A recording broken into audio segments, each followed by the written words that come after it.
The greatest radiation exposure risk comes not from Fukushima fallout or the polonium naturally found in seafood, but from doctors. This was the study that really shook things up. Estimated risks of radiation-induced fatal cancer from pediatric CAT scans, which concluded that the best available risk estimates suggest that pediatric CT scans will result in significantly increased lifetime cancer risk. How increased?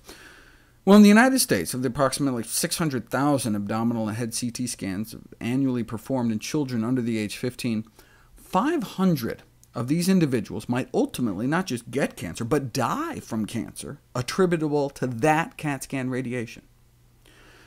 In response to this revelation, the editor-in-chief of the leading radiology journal admitted that radiologists may have not been watching out for children. These estimates were based on data from Japanese atomic bomb survivors, in terms of how many cancer deaths one can expect from what kind of radiation dose. But there's never been a study actually documenting the excess cancers until now. Turns out the X-rays released by CAT scanners might be twice as carcinogenic as the high-energy gamma rays released from the atomic bombs. A few CT scans may nearly triple the risk of brain tumors and leukemia in children. Other studies are being performed around the world to quantify the risk, and should be out in the next few years. Until then, what can we do? Well, first of all, we should only get X-rays when absolutely necessary. Good evidence suggests that between a fifth and a half of CAT scans aren't necessary at all. They could be replaced with another type of imaging, or just not done, period. That's a lot of added cancer risk for no added benefit.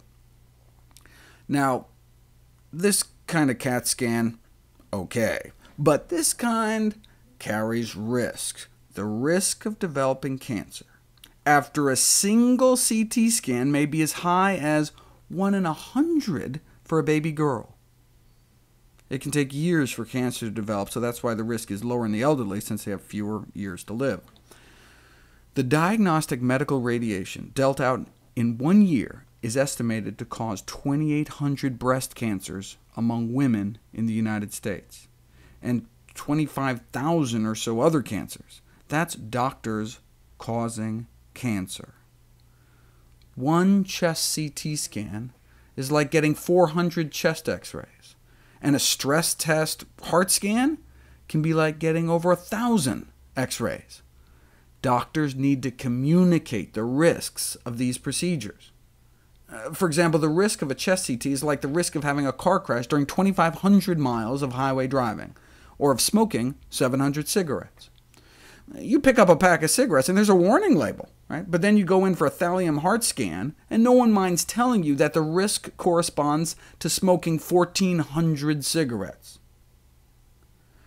1 in every 270 middle-aged women that get an angiogram may get cancer because of that one test. The best way to avoid the risks of radiation scans is the same way to best avoid the risks of medication: living and eating healthy enough to help avoid the need for them in the first place.